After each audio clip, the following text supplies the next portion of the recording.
Bonjour à toutes et à tous. À 2 mois des élections européennes, toute l'Europe engage le débat et reçoit sur son plateau, au cœur du Parlement européen de Strasbourg, 3 eurodéputés candidats à leur réélection. Joël Mélin, bonjour. Bonjour. Vous êtes 6e de liste Rassemblement National. Oui. Guillaume Balas, bonjour. Bonjour. On ne connaît pas encore votre positionnement, mais ça sera certainement assez haut sur la liste Génération. Karim Adeli, bonjour. Bonjour. Vous êtes 4e de liste Europe Écologie Les Verts. Alors nous sommes ensemble pour 45 minutes. Nous aborderons 3 thèmes prioritaires pour les électeurs dans cette campagne européenne, à savoir l'emploi et les droits sociaux, l'immigration et puis aussi la lutte contre le changement climatique. Voilà les 3 thématiques sur lesquelles nous allons échanger.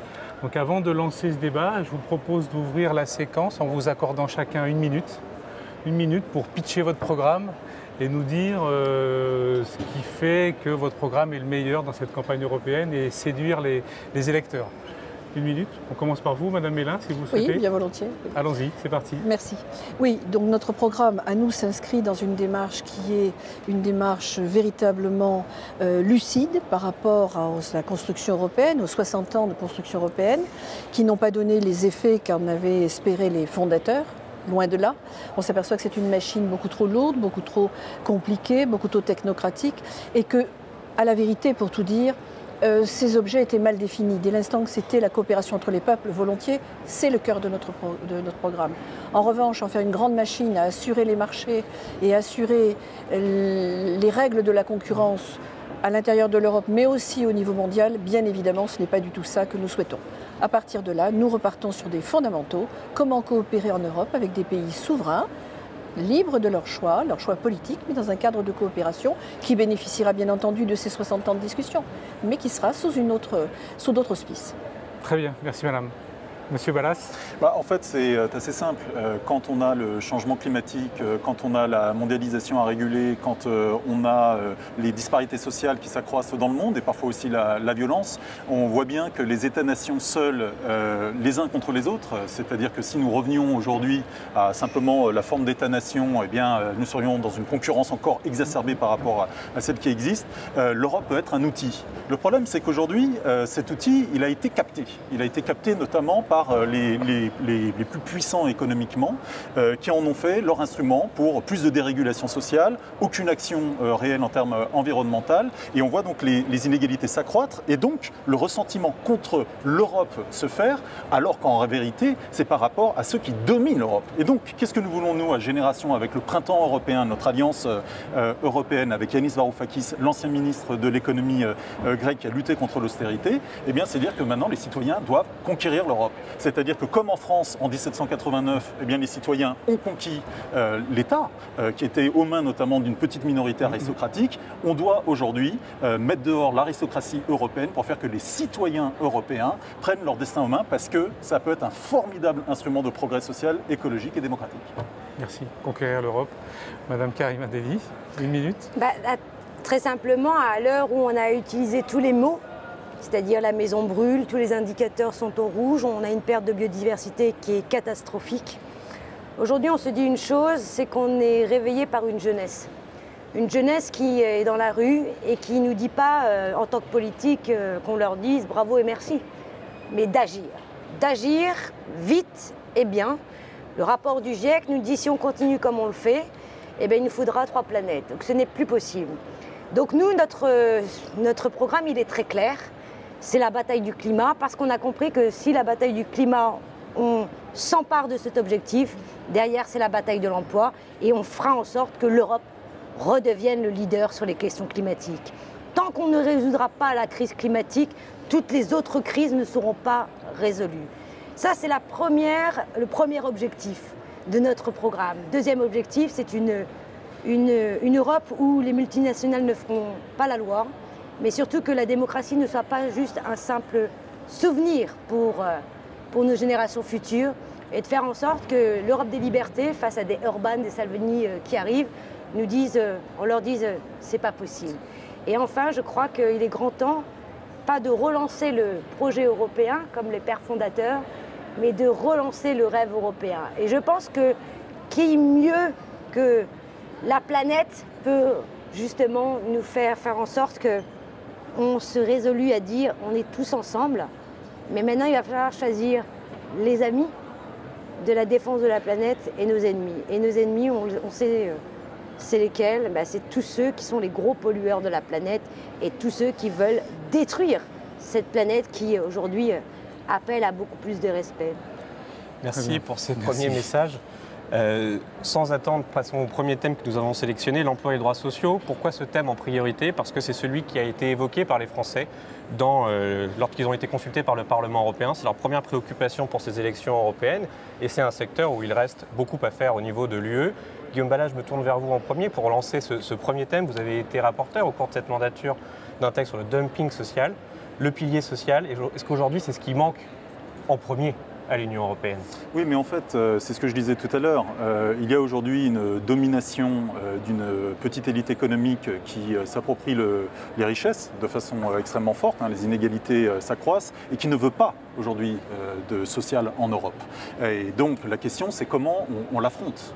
Ce que nous croyons beaucoup à Génération, au printemps européen, c'est qu'il faut allier tous ceux qui, dans les sociétés européennes, veulent du progrès social. C'est pour ça qu'on était tout à l'heure avec Karima, avec les travailleurs, notamment de la route, qui se sont mobilisés justement pour arriver à des progrès de lutte contre le dumping social. Et nous ne croyons pas que de ce point de vue, il faut moins d'Europe. Je disais tout à l'heure, il faut conquérir l'Europe pour que l'Europe donne les instruments aujourd'hui de régulation sociale. Il faut une inspection européenne du travail réelle qui puisse intervenir, qui puisse chasser aujourd'hui les sociétés boîtes aux lettres. Il faut pouvoir punir, et je dis même pénalement, ceux qui sont les patrons voyous et qui utilisent le dumping social pour accroître leur richesse. Il faut faire en sorte, enfin, de ne pas opposer les peuples les uns contre les autres, parce que c'est peut-être une différence qu'on aura. Si on referme les frontières les uns par rapport aux autres, alors moi je suis persuadé que les États n'auront plus d'autres possibilités que d'entrer dans une lutte infinie entre eux pour baisser les standards sociaux, pour pouvoir attirer notamment les investisseurs. Et donc je crois que c'est au niveau européen, en gros, qu'il faut placer la lutte entre ceux qui ont besoin de l'Europe sociale et ceux qui y résistent, et donc faire en sorte que la majorité sociologique devienne une majorité politique. Vous étiez ensemble avec Karima Delli, avec les transporteurs routiers, c'est cela? Avec les chauffeurs routiers. Les chauffeurs routiers, et pas les transporteurs. Quelle est la position justement des Verts par rapport à la situation que vient d'exposer monsieur? Je pense que vous êtes plutôt assez proche sur le débat, et sur les solutions à apporter. Moi, j'ai beaucoup de plaisir à travailler avec Guillaume Balas, notamment sur les sujets sociaux, parce qu'on est en adéquation. La première chose que l'on dit, c'est qu'on ne peut pas sélectionner les salariés. La première chose qu'on a dit tout à l'heure, parce que ce sont les salariés du routier, on a cette directive des travailleurs détachés, qui a avancé notamment sur le domaine de l'agriculture, du logement, pas tous les faire. Mais en tout cas, qu'est-ce qu'on dit? Travail égal, salaire égal. On voit bien qu'on ne parle plus de salaire, on parle de rémunération, c'est-à-dire sur un même pays. Notamment, on va prendre en compte les frais de logement, les frais de transport. On a mis en place cette haute autorité du travail, il va falloir la renforcer. Je suis totalement d'accord avec Guillaume sur un corps d'inspecteurs du travail qui vient contrôler. Il va falloir aller plus loin, notamment sur la question des cotisations sociales. Comment on harmonise tout ça dans le prochain mandat? Maintenant, la véritable question, c'est aussi des outils. Les outils sont assez simples. D'abord, il va falloir mettre en œuvre le fameux salaire minimum européen. Aujourd'hui, tout le monde n'a pas de salaire minimum européen. J'avertis vos téléspectateurs, ce n'est pas l'Europe qui va donner justement un montant. Tous ceux qui vous disent ça, ils vous mentent. C'est-à-dire qu'il y aura un plancher comme tous les pays, c'est 60% du revenu médian pour sortir de la pauvreté. Ça, c'est un premier domaine. Deuxième domaine qui, moi, est une urgence, c'est la question notamment des jeunes. On n'en parle pas assez. Aujourd'hui, il y a 14 millions de jeunes qui on a considéré de les appeler les needs. Qu'est-ce que c'est que les needs? C'est ceux qui ne sont ni dans une formation de qualité, ni dans un emploi, ni dans même de stage de qualité. C'est-à-dire que maintenant, il va falloir réellement faire que la jeunesse, ce soit notre priorité. Qu'est-ce qu'elle attend de nous, la jeunesse? La jeunesse, elle veut qu'on crée de l'emploi. Les secteurs d'avenir, on les connaît. C'est quoi? C'est la transition énergétique. C'est la raison pour laquelle nous, dans notre programme, on demande que désormais les investissements se fassent sur les emplois d'avenir. Et en même temps, quand on fait toutes les questions notamment de semestre européen, on parle de chiffres économiques, etc., le volet social comme environnemental n'est jamais pris en compte. Ce sera un des grands objectifs. On va y revenir sur les questions d'emploi, sur les questions d'investissement vert, bien sûr. Madame Mélin, Monsieur Balaz vous a gentiment interpellé dans son intervention. Que lui répondez-vous? Est-ce que l'échelon européen pour les droits sociaux, c'est pertinent selon vous? À l'évidence, non. Pourquoi? Parce que si nous partageons le même diagnostic tous les trois sur cette emprise d'une mondialisation qui se fait par des entreprises maintenant à taille gigantesque, carrément incontrôlable. On va se battre contre le GAFA alors que tout cela est très tard.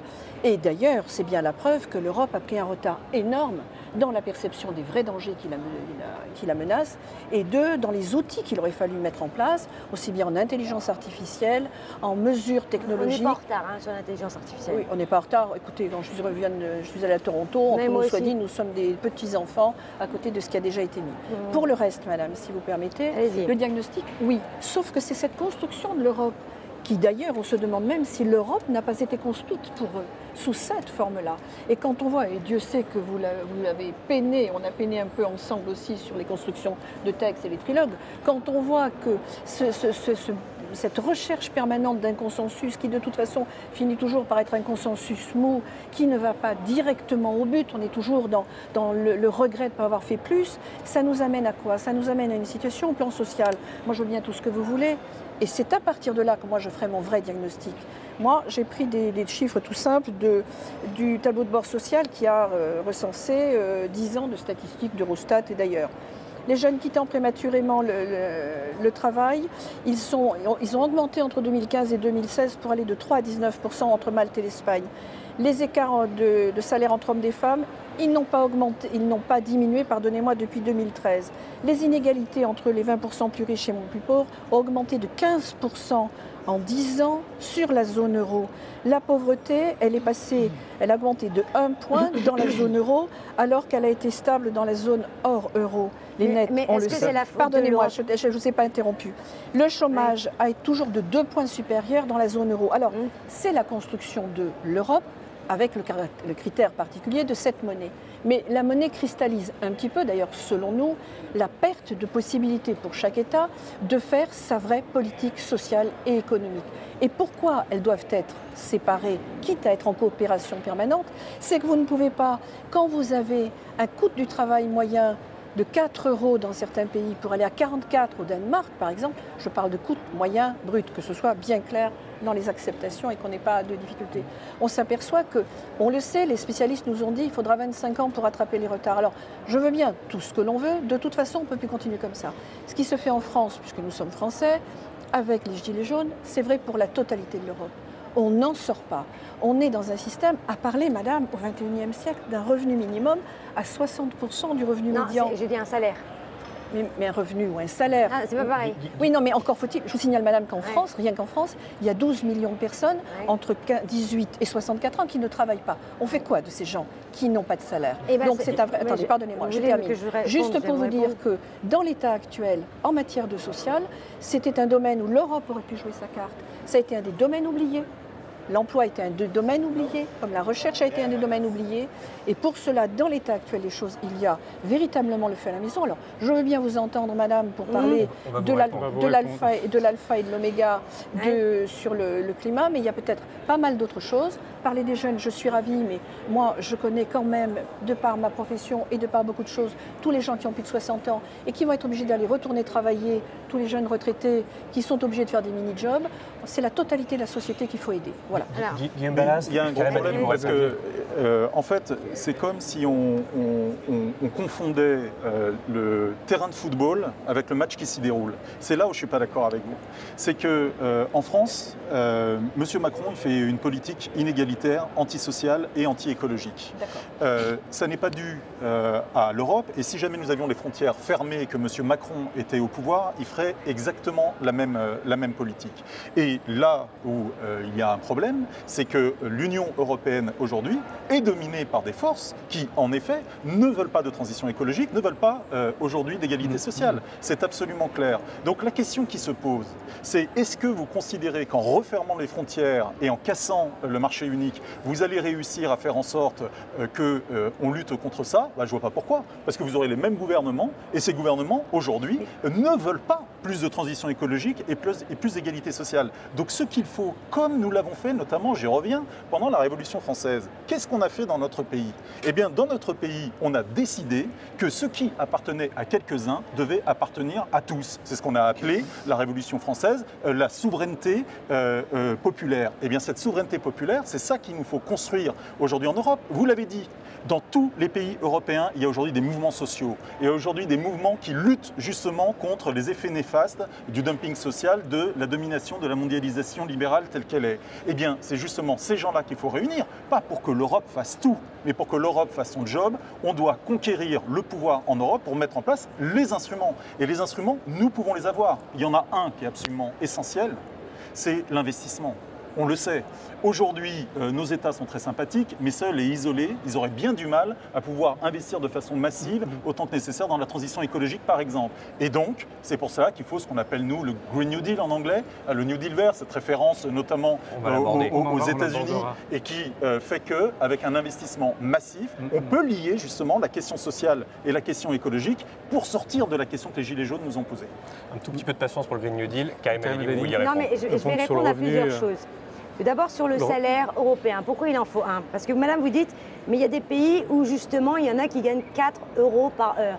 Est-ce qu'on va laisser justement des pays comme la Hongrie ou la Pologne laisser leurs salariés justement gagner ce tarif-là, quitte à prendre des risques sur la protection sociale? Eh bien moi je ne suis pas d'accord. C'est possible, mais laissez-les faire ce qu'ils veulent faire. Non, et puis surtout supprimer les travailleurs détachés, madame, commençons par ça. Alors ça, je vais bien revenir sur cette question de travailleurs détachés. Donc vous allez me dire, qu'est-ce qu'on fait des 300 000 travailleurs détachés français qui traversent...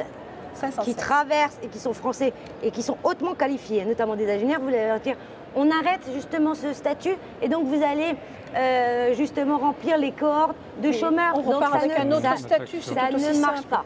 Donc la deuxième chose que je voudrais vous dire sur la question des retraites. Alors ça, c'est une vraie grande question parce que que demandaient les retraités, notamment en France? Ils demandaient juste une chose, c'est une augmentation de leur retraite sur l'inflation, puisque M. Macron... L'indexation. M. Macron a pris dans la poche des salariés pour reprendre dans la poche des retraités. En aucun cas, l'Europe avait quoi que ce soit à dire, puisque ce n'était pas son domaine d'action. Donc là, encore une fois, c'est une méconnaissance. Les retraites, qu'elles soient indexées ou pas, ce n'est pas à l'Europe de le dire. Donc vous faites fausse route. La deuxième chose, c'est sur la question de la recherche. C'est très important ce que vous dites. L'Europe investit déjà énormément. Nous avons, par exemple, le meilleur système de sécurité de l'aviation. Nous sommes le premier aujourd'hui. On a un espace sécurisé grâce à quoi? Une agence européenne de la sécurité de l'aviation. Nous avons les meilleurs chercheurs, la meilleure innovation. Pourquoi je dis ça? Parce que les Anglais qui sortent, ou qui vont peut-être sortir de cette Europe, la première crise qui se passe, c'est notamment sur l'aviation, puisqu'ils n'ont pas de cette autorité. Alors que les États-Unis et la Chine sont en train de regarder ce que fait l'Europe sur cette innovation. Vous parlez de l'intelligence... de la coopération. Vous parlez de l'intelligence artificielle. Ça m'intéresse beaucoup puisque moi, je travaille beaucoup sur la voiture de demain, la voiture autonome. Il faut faire attention, nous avons en Europe les meilleurs chasseurs de l'intelligence artificielle. Pourquoi nous n'arrivons pas à faire émerger? C'est très simple. Pourquoi nous n'arrivons pas? Parce qu'à un moment, nous n'avons pas pris l'opportunité de cette innovation. Tout à fait. Sauf que l'innovation doit se faire en Europe, avec une coopération de tous. Pourquoi je dis ça? Parce que les Américains, comme les Chinois, ne nous attendent pas. C'est pas tout seul, en mode Made in France, qu'on va arriver à faire avec nos petits bras l'intelligence artificielle. Pourquoi voulez-vous faire aujourd'hui ce qu'on n'a pas fait hier? Pardonnez-moi. Mais je suis désolée, il faut regarder notamment qui a inventé Internet. Vous savez qui a inventé Internet? Ce sont les Français. On le sait bien tout ça. Voilà, donc à un moment l'intelligence artificielle... Justement, il y avait de l'investissement public. Et c'est parti de l'investissement public. Et ensuite on a dit oui, c'est Facebook dans son garage. On n'est pas, voilà. Chers téléspectateurs, non, ce n'est pas Facebook dans son garage. D'abord, il y avait des vrais investissements publics pour un investissement fort. Et ensuite, je termine par des systèmes qui, moi, me paraissent très importants, sur lesquels personne n'en parle pour l'instant. Mais ce qui ne marche pas, c'est la question de l'unanimité. Il y a tout à l'heure, on a parlé de la taxe des GAFA. Alors la France, elle fait un petit peu joujou avec cette taxe, micro-taxe, notamment des GAFA, avec ces 3% qui va nous ramener 500 millions d'euros, qui ne travaillent pas sur la liste des paradis fiscaux, puisque dans la liste française, il n'y a pas le Luxembourg et l'Irlande, alors que les GAFA, c'est 104 milliards d'euros en Irlande, premièrement. Et la deuxième chose qui est importante, c'est pourquoi il n'y a pas une coopération alors que l'Espagne, l'Italie, aujourd'hui le Royaume-Uni sont en train de mettre la taxe GAFA. C'est qu'à un moment, c'est cette règle de l'unanimité qu'il faut casser. Ça, c'est la première chose. Et je rappelle, et je termine par là, c'est la question de la transparence. Puisque toutes les discussions, toutes les positions du gouvernement français ou autres se font dans l'opacité. Et là, il y a un véritable risque pour la démocratie parce qu'on ne sait pas ce qu'ils font. Un mot de réponse rapide de Mme Mélin et on passera déjà au second thème de notre débat. C'est que Mme Dali vient nous faire la démonstration de ce qui aurait dû marcher, qui n'a pas marché. C'est aussi simple que ça. Je vous ai dit que l'agence de sécurité, etc. Mais pourquoi on en est encore Galileo, c'est nous. Écoutez, le dernier livre de M. Jean Quatremer est le copier-coller d'un livre qui a été, je crois que c'est M. Baudrier, qui a écrit la même chose en 1994, en disant tout ça, ça va mal, va mal, va mal. C'est exactement le constat que nous faisons tous. Et puis il nous dit quoi? Exactement comme le psychiatre qui n'a pas tout à fait percuté que vous n'êtes pas dépressif et qui vous dit si, il faut que je vous rajoute des antidépresseurs, ils vous remettent de l'Europe. Non, mettons de l'Europe peut-être autrement revoyons. Autrement, on est bien d'accord. Oui, mais ça tout le monde le dit, ça devient tellement évident que tout le monde le dit. Mais à ce moment-là, il faut mais même vous le dites maintenant, vous voulez plus sortir de l'Europe. Ni on veut sortir ni pas sortir. On s'est retrouvé pour la sortie de l'euro. Non, nous on n'a jamais été. Jean-Marie Le Pen est celui qui a voté contre le traité de Rome. Il a été le seul à le faire en disant ce montage est un montage biaisé. La preuve en est, il est biaisé avec les multinationales qui se sont engouffrées. Évidemment, quand on en arrive au XXIe siècle avec un constat social aussi les multinationales existent aux États-Unis également. Oui, non, mais il faut voir aussi que c'est pas si évident que ça pour eux. L'Américain moyen, quand il a pris la crise des subprimes, demandez-leur comment ils vont maintenant. C'est quand même pas beaucoup mieux. On voulait aussi, vous aviez évoqué, juste on en termine rapidement, l'autorité européenne du travail. Peut-être c'est une institution qui peut être importante justement pour réguler, surveiller et sanctionner. Non, mais attendez, ça, il y a comment dire, l'idée, et puis après, il y a comment on met en place l'idée. C'est deux choses qui sont complètement différentes. Il faut une autorité européenne du travail, qui soit une autorité européenne du travail, vous allez hurler, mais qui dépasse la question de la souveraineté nationale. Il faut pouvoir aller dans une entreprise, dans un pays qui se comporte mal et qu'on ne soit pas arrêté à la frontière parce que vous comprenez, c'est de la souveraineté nationale. Moi, je le dis, je suis, oui, fédéraliste au niveau européen. Pourquoi? Parce que je pense qu'il faut justement donner des instruments au niveau européen pour pouvoir casser ça. Le problème de l'autorité européenne du travail, c'est un peu mieux qu'avant. Mais enfin, on reste quand même dans on va faire de la médiation entre les gens pour qu'ils soient d'accord entre eux, parce qu'on va être gentil, etc. Moi, ce que je veux, je le dis carrément, je veux de la sanction. Le patron voyou, il doit payer, et pas simplement par des amendes, il doit payer pénalement. Ça, je pense que c'est absolument crucial. Tant que vous n'avez pas mis des patrons voyous en prison, eh bien, ils ne changeront pas de comportement. C'est ce que les États-Unis avaient fait, notamment sur la question fiscale. Le jour où ils ont mis 2-3 personnes sur la question fiscale dans les prisons, je peux vous assurer que ça a changé le comportement fiscal des milliardaires américains. Ou de faire des listes noires des entreprises qui se comportent mal, sur tous les indicateurs, que ce soit l'écart des salaires hommes-femmes, que ce soit sur la question du non-respect des droits sociaux des salariés, etc. Je voudrais quand même remarquer que juste un tout petit mot sur cette autorité européenne du travail. Il est dit d'ailleurs dans le préambule très clairement par la personne qui a porté le dossier. Tel et tel dispositif, RES et autres, ça n'a pas marché, c'était pas complet, c'était pas efficace. Alors on va faire autre chose en mélangeant toutes sortes d'outils qui n'étaient eux-mêmes pas efficaces. Comment voulez-vous que ça fonctionne? Oui, c'est insatisfaisant parce qu'on reste en effet dans simplement l'idée de la conciliation, de la médiation. Mais pas que, c'était des outils. Il va falloir la renforcer avec... Et d'ailleurs, Karima, si on veut casser la règle de l'unanimité, il faut qu'on soit très clair. Ça veut dire qu'il faut changer les traités. Eh oui, il va falloir changer les traités. Je ne dis pas qu'on va y arriver demain matin et qu'il n'y a pas plein de choses à faire en attendant d'avoir changé les traités, mais il y a quand même un problème qui est lié aux traités, soyons clairs. Merci beaucoup. Merci beaucoup pour ce premier thème. C'est le projet de la prochaine législature, si j'ai bien compris, celui-ci. Oui. Nous allons travailler aussi sur une autre thématique, peut-être plus brièvement, qui est celle de l'immigration, qui est un sujet aussi qui préoccupe les électeurs. Incontestablement, la crise migratoire aura été un facteur marquant de cette législature et très déstabilisant également pour les États membres. Donc ça a montré aussi l'incapacité à être solidaire entre États membres et aussi l'incapacité à réformer le droit d'asile. Aujourd'hui, Madame Mélin, parce que c'est l'axe fort de thématique du Rassemblement national. Nous ne sommes pas monomaniaques avec un alpha et un oméga unique. Ça revient régulièrement dans les discours oui, de parce votre que parti. Est-ce que la solution pour vous, c'est le repli national et les frontières? Évidemment non, ça c'est la caricature qu'on fait de nous, donc on est habitué, on peut continuer de la dire, cette caricature, c'est pas le cas. Le problème, si vous voulez, qui apparaît, c'est que dans des sociétés comme les nôtres, mais que vous preniez un petit peu de toutes les sociétés, nous, occidentales, mais aussi l'Amérique, mais aussi maintenant les autres sociétés de l'Eurasie, somme toute, puisqu'on est vraiment dans un très grand problème eurasien. Ce sont des sociétés qui ont été fragilisées précisément par une finance débridée, la mondialisation.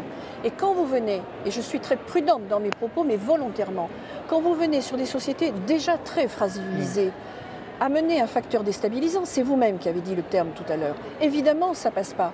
Ça, c'est dans l'absolu, là, ce qui s'est passé maintenant. Mais là aussi, dans l'absolu, avant, il ne fallait pas qu'on en arrive là.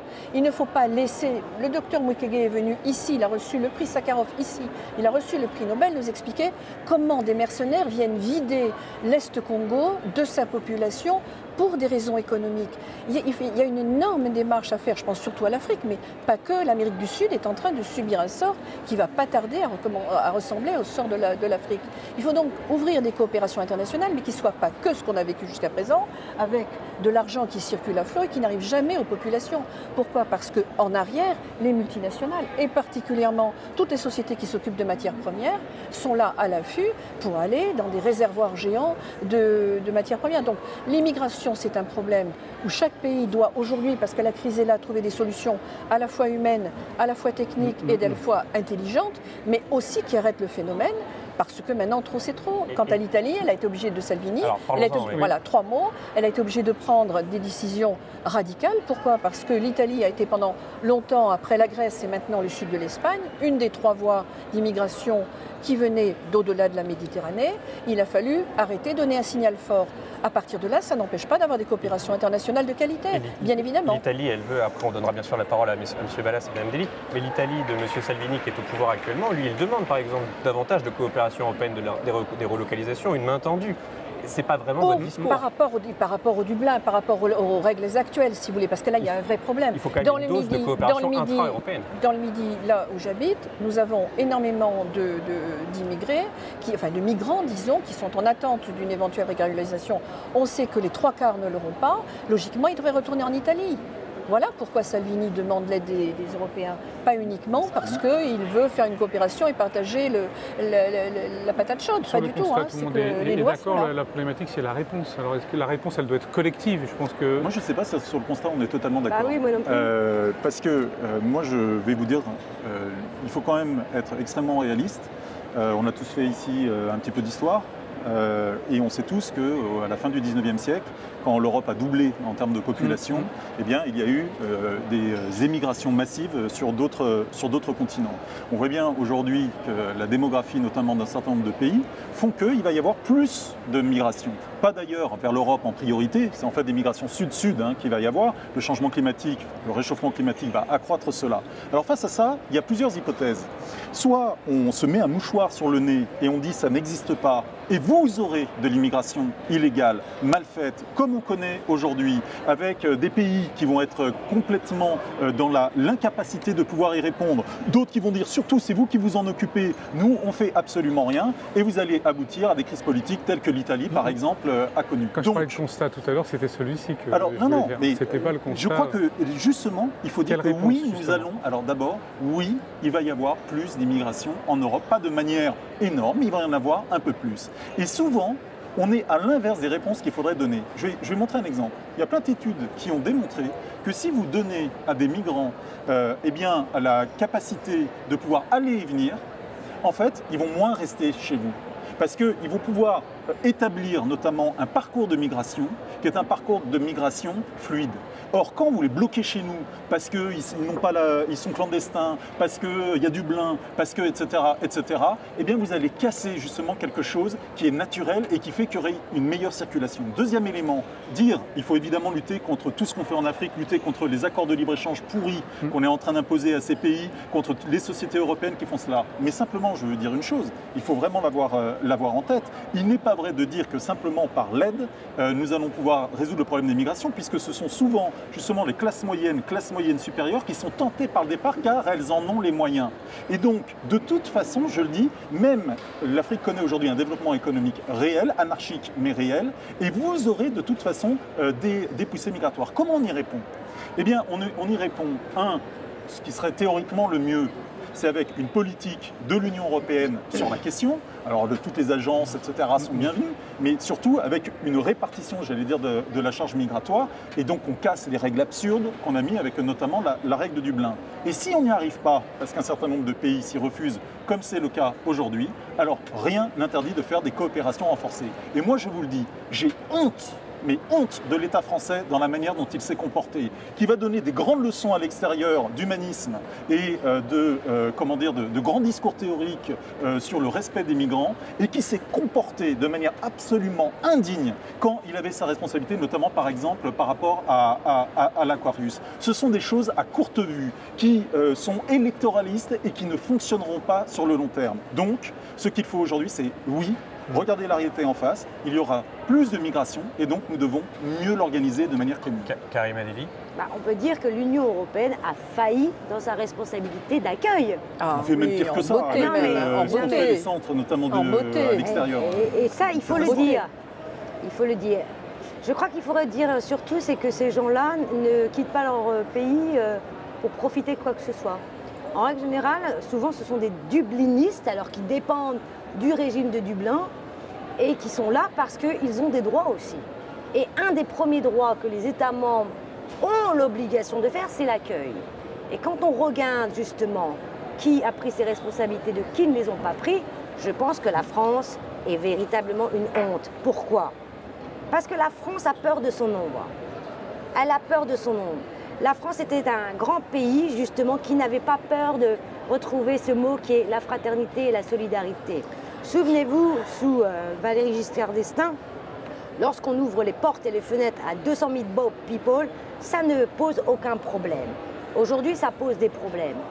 Alors que ça ne devrait pas, pourquoi? Parce que Guillaume l'a très bien dit, c'est-à-dire que ces gens, en règle générale, lorsqu'ils viennent, ils sont adultes, donc ils ne profiteront absolument pas de notre protection sociale ou alors de toutes les aides avant. Désolé. Pardonnez-moi, quand on a un PIB des Comores à 25% à partir des prestations sociales et du retour... De quelles prestations sociales vous me parlez? De prestations sociales. Je vois que vous n'habitez pas Marseille et que nous avons une ville de 95 000 habitants, de personnes qui, malheureusement pour eux, mais peut-être aussi qu'on ne leur offre pas assez de travail, sont tous avec un taux de chômage tout à fait important. À partir de là, il y a forcément la solidarité qui fonctionne. Il faudrait les autoriser à travailler. Oui, justement. Mais non, il faut ouvrir... Non, mais les Comoriens marseillais sont d'ailleurs même pour certains d'ailleurs même binationaux, ce qui pose des vrais problèmes de circulation. Mais surtout, madame, je crois qu'il faut voir, pardonnez-moi, j'ai bien entendu, je vous peut-être un peu la parole, c'est que nous sommes, les migrations sont peut-être pour certaines des vraies migrations d'ordre politique au sens où il y a des atteintes à la personne dans les pays d'origine, mais c'est surtout une externalisation de l'économie de ces pays étrangers. C'est juste un problème d'externalisation de l'économie. Je vais revenir sur ça. En tout cas, ce qu'il faut dire, c'est qu'il est urgent aujourd'hui de retrouver un droit d'asile digne, avec une véritable politique d'asile digne. Ça veut dire quoi concrètement? Ça veut dire que toute la convention, notamment de Dublin, doit être réformée. Elle a été réformée par le Parlement européen. Désormais, la balle est dans le camp des États membres qui l'a toujours... C'est bloqué depuis longtemps. Voilà, justement, maintenant, j'entends... Les parlementaires sont mis d'accord. Maintenant, les États membres, parce qu'il faut mettre l'accent sur l'irresponsabilité des États membres, pourquoi on a laissé l'Italie et la Grèce s'occuper, parce que c'est la première frontière, notamment sur la mer, de ces migrants, alors qu'on aurait pu le faire, ce qui est un scandale absolu. Donc maintenant, il faut réellement que chaque État membre prenne ses responsabilités, revoir la Convention de Dublin. La deuxième chose qui est importante aussi, c'est, Guillaume, il l'a très bien dit, c'est que demain, ce n'est rien par rapport, on va avoir des réfugiés climatiques. Pourquoi? Parce que malheureusement, alors souvent on a un peu la tendance à croire qu'il y aura un afflux de réfugiés. Je rappelle que les flux de réfugiés, les flux se font de sud à sud, le Liban, etc. C'est pas 100 000, c'est pas 200 000, c'est à coup de millions qui accueillent les réfugiés, ça c'est la première chose. La deuxième chose, c'est que la sécheresse, le manque d'eau va faire fuir les populations. Donc il va falloir qu'on crée un statut notamment du réfugié climatique, qu'on le veuille ou non.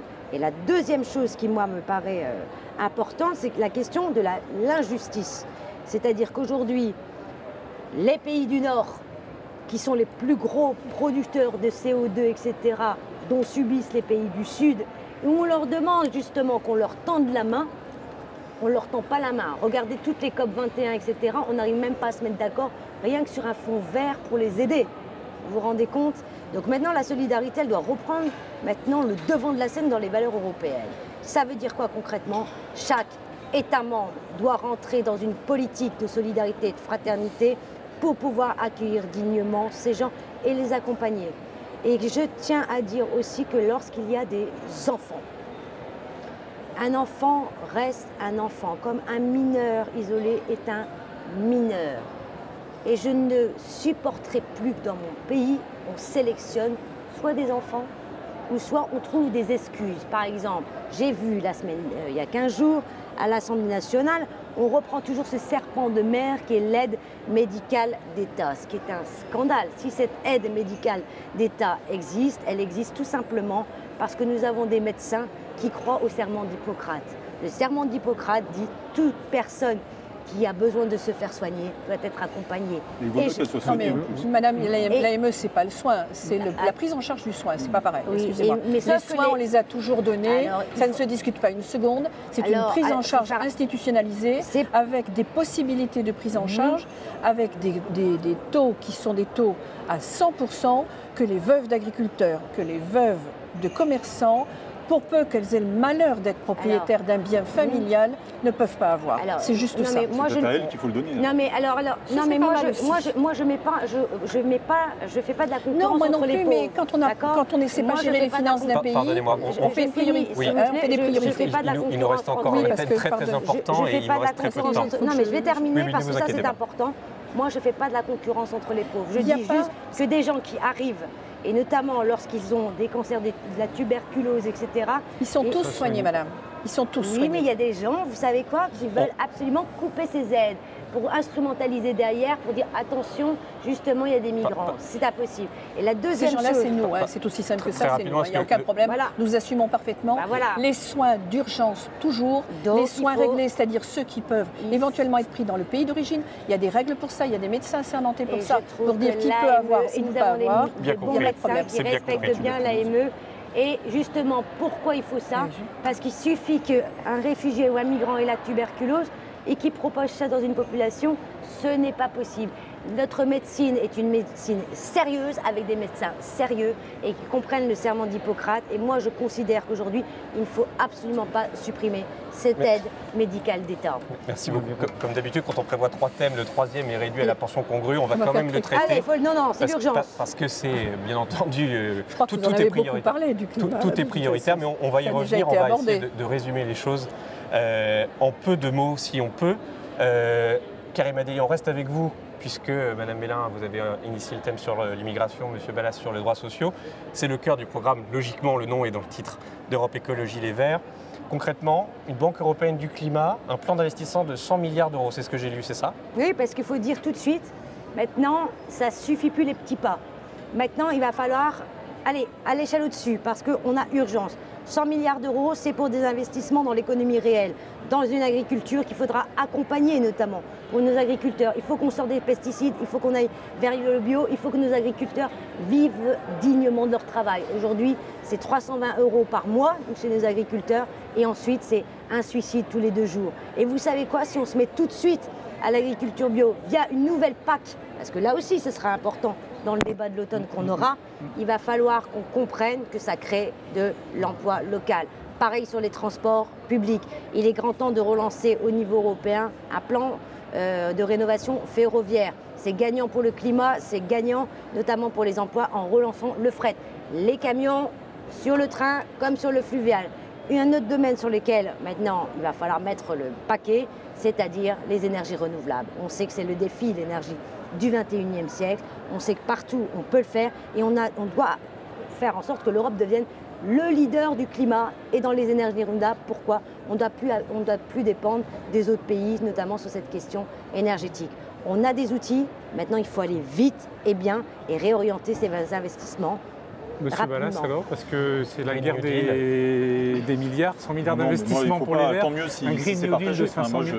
Nous, on est sur 500 milliards, on y travaille depuis maintenant plusieurs années, notamment parce qu'on a beaucoup travaillé avec un certain nombre d'économistes sur le sujet. On pense qu'on peut monter à 500 milliards annuels et que, notamment pour un élément qui est absolument crucial, c'est que, on l'a vu notamment avec le mouvement des Gilets jaunes, mais c'est vrai partout, si vous n'avez pas un accompagnement pour la transition sociale, il n'y aura pas de transition écologique. Et donc, les deux vont de pair. Je prends un exemple. Vous avez la Silésie en Pologne, qui aujourd'hui marche au charbon. C'est eux qui produisent du charbon, c'est eux qui font l'énergie charbonnière de la Pologne. Si jamais du jour au lendemain, vous mettez de l'énergie renouvelable et que vous coupez tout sans avoir eu un plan de transition, il est évident que vous aurez une révolte généralisée à côté desquelles les Gilets jaunes, ça ne sera rien. Et donc c'est pour ça que nous, on veut marcher sur les deux pieds. C'est-à-dire qu'en fait, on veut opposer aujourd'hui la question sociale et la question écologique, et en réalité, les puissances financières au pouvoir opposent à chaque fois la question sociale et la question écologique.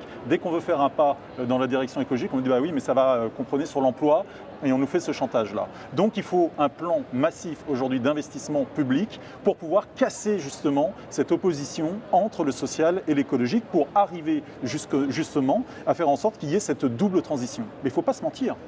Il va y avoir une opposition radicale à cela, comme à chaque fois d'ailleurs sur la question de l'investissement public. Ça va être les forces conservatrices, ça va être l'argent, quoi. Hein. Il y a un mur de l'argent aujourd'hui sur ce sujet et qui, en Europe, essaye absolument d'empêcher tant qu'on peut l'investissement public européen.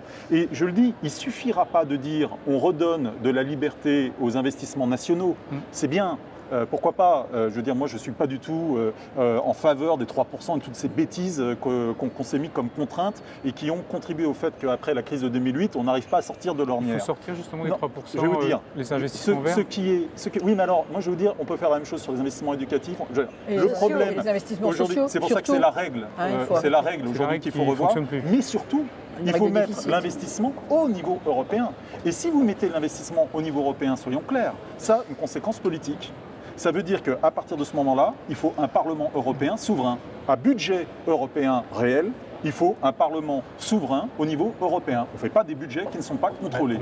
Et ça, je pense que c'est absolument nécessaire parce qu'autrement, on restera dans le règne de la technocratie et c'est elle, aujourd'hui, qui interdit justement ce passage absolument obligé à un grand budget de transition sociale et écologique. Madame Mélin, un plan d'investissement européen. Et puis, dans la même question, pardonnez-moi d'aller vite, on parle beaucoup de localisme. Au sein du Rassemblement national en ce moment. Est-ce que vous pouvez nous expliciter un petit peu ? C'est très exactement ce qui est dit chez nous depuis très longtemps. Quand vous dites, monsieur, il faut sortir, il faut faire encore plus d'Europe pour sortir de la technocratie, c'est le cœur même, c'est l'essence même, c'est l'ADN même de l'Europe, la technocratie. L'Europe, c'est nous, madame. Mais oui, non, mais c'est vous. Mais écoutez, je suis désolée, vous parlez de moyens. Or, pour l'instant, tous les outils qui sont autour de nous, tous les codes, enfin, je veux dire, moi, c'était mon premier mandat, il faut pratiquement 3 ans pour comprendre les codes et les arcanes. Excusez-moi. À partir d'un moment, quand on est dans un système si lourd, si compliqué, qui a peut-être ses justifications, a posteriori, on se dit tiens, ça peut se comprendre. Mais ce n'est pas ça, c'est beaucoup trop lourd et beaucoup trop rigide à un moment donné. Aussi, madame, mais la technocratie. Mais on peut la faire sauter comme. Attendez, on peut juste 2 petites secondes. Très sincèrement, l'investissement, c'est le cadre des coopérations. Mais cette rigidité d'une Europe souveraine, pour autant encore que cette Europe puisse prétendre à être libre. Si, comme moi, vous voyez que cette Europe, quelque part, elle a été beaucoup téléguidée dans les suites de ces 2 guerres mondiales et qu'on est arrivé ensuite dans cette construction qui s'est faite immédiatement, d'ailleurs, avec l'argent issu directement du 2e conflit mondial, on se dit que, quelque part, certains ont des intérêts. Le jour où on aura un euro qui équivaut à $1... Concrètement, pour la lutte sur le changement climatique. Donc, c'est pour ça que la lutte contre le changement climatique, oui, mais ce n'est pas l'alpha et l'oméga. C'est notre environnement. L'écologie, c'est la science, c'est l'appréciation de notre environnement, de notre vie quotidienne. Ce n'est pas forcément le réchauffement climatique. Le réchauffement, à partir d'un moment, la monomanie, ça pose des problèmes, si vous voulez. C'est tout. Ce sont des politiques nationales d'aménagement du territoire, des politiques qui sont évidemment à long terme. L'Europe n'est pas le meilleur échelon pour nous, non. Mais comment pour la Silésie ? Oui et non, si vous voulez. Oui et non. Oui, un échelon de coopération, parce que nous nous connaissons depuis toujours et que c'était l'ancien Occident, si vous voulez. Donc cette partie-là de l'Eurasie, oui, a toujours fonctionné ensemble. Elle doit continuer avec un autre mode peut-être de coopération. C'est ce que nous espérons, mais pas sous forme d'une entité souveraine qui est déjà, quelque part déjà obsolète. C'est pas parce qu'on aura rajouté de la contrainte à la contrainte qu'on arrivera à sortir de là. C'est un outil d'une rigidité phénoménale. Mais en même temps, la pollution de l'air, c'est la coopération. Mais comment vous faites? Donc c'est pour ça que l'Europe va être un l'échelon important. On a bien compris, je pense, le clivage entre les différentes parties en présence. Un mot très rapide, quelques secondes de conclusion. Quelques secondes de conclusion chacun, justement. Demain, vous allez être élu, on vous le souhaite. Vous serez au Parlement. Bien sûr. Oui, voilà. Bien sûr. On vous le souhaite. Alors, au Parlement européen, vous êtes bien placé pour le savoir, même avec l'ensemble de son groupe, on n'a pas toujours la majorité lorsqu'on défend ses idées et ses projets. Donc demain, concrètement, chacun, avec qui allez-vous travailler, avec qui allez-vous avancer justement pour faire valoir vos idées? Jusqu'où allez-vous aller et avec qui travailler? En quelques secondes chacun. Moi j'ai une règle très simple que j'ai toujours appliquée, c'est que d'abord je réunis la gauche et je mets les écologistes dans la gauche, même eux si maintenant on se pose la question de savoir s'ils y sont. Mais moi, on aurait bien aimé poser la question. Et donc d'abord ce noyau-là. D'abord ce noyau-là qui doit toujours être cohérent et solidaire. Et puis après, eh bien, je propose que ceux qui veulent rejoindre, qui veulent discuter, etc., viennent. Et je constate qu'il n'y a aucun besoin aujourd'hui de faire une alliance gauche-droite dès le début, on dit il faut qu'on se mette d'accord parce qu'il n'y a pas de majorité. Ça, c'est le pire, parce qu'en fait, c'est le consensus mou qui n'apporte rien. Et donc, il vaut mieux partir d'un point qui est un point bien marqué politiquement. Moi, c'est la gauche écologique. Et à partir de là, eh bien, faire en sorte de pouvoir gagner des alliés ailleurs. Et ça fonctionne. Madame Mélin, le Rassemblement national a du mal aujourd'hui à faire valoir ses positions, en tout cas gagner des votes ici au Parlement européen. Avec qui allez-vous travailler pour renverser cette Je vais vous dire, bien malin qui sait comment va être composé le Parlement le 26 mai. Voilà, je crois déjà, il y a des mouvements de fond que même en France on n'a pas vu venir. On ne sait pas du tout comment ils vont se traduire. Nous avons encore 2 mois de campagne et les électeurs choisiront. Si nous arrivons, comme nos alliés en Italie, mais aussi dans tous les pays d'Europe, et justement, ça rend tout le monde un petit peu beaucoup fébrile, si tout le monde s'y met, il n'y a pas de raison que ne se dégagent pas des majorités. Effectivement, pour éviter ce que vous avez dit, cette espèce de consensus mou de droite et de gauche qui a gouverné l'Europe pendant 60 ans et qui est justement maintenant ce que les peuples refusent. Voilà. Parce que les consensus mous, ça n'a jamais fait avancer les choses. Après, sur certains points, et vous le savez fort bien, nous avons travaillé ensemble. Vous le savez très bien, madame, nous avons parfois sur des dossiers précis des points sur lesquels on se retrouve. Il n'y a pas de clivage particulier si l'objet du dossier ou l'objet de discussion pour les Européens en général sont bons. Il faut arrêter. Nous avons vu la totalité de nos amendements, c'est-à-dire pratiquement 99,9% de nos amendements, de nos rapports, balayés d'un rapport de main sans être lus. Ça, c'est de l'antidémocratie. Ce que nous souhaitons, c'est beaucoup plus de démocratie. Karim Adeli, le mot de la fin. Non, mais je rappelle... Avec qui travaillerez-vous? Avec tous les écolos qui considèrent que l'écologie, c'est pas un gadget ou un supplément d'âme ou une bonne conscience comme ça pour faire beau dans son programme écolo. Et en ce moment, tout le monde se sent écolo, mais il y a ceux qui se sentent écolo et qui vont agir au sein du groupe des Verts parce qu'on a été vraiment, on est cohérent, on est dans la bataille, etc. Et tous ceux qui font de la com. Donc moi, j'appelle tous ceux qui se sentent écolo et qui disent demain, la priorité, c'est le climat, parce que la bataille du climat, c'est la bataille de l'emploi, mais c'est la bataille aussi du mieux vivre pour demain, à venir nous rejoindre. Merci beaucoup, c'est bien compris. Pour tout savoir, tout comprendre sur les élections européennes, un seul site, le nôtre, www.touteleurope.eu. À très bientôt.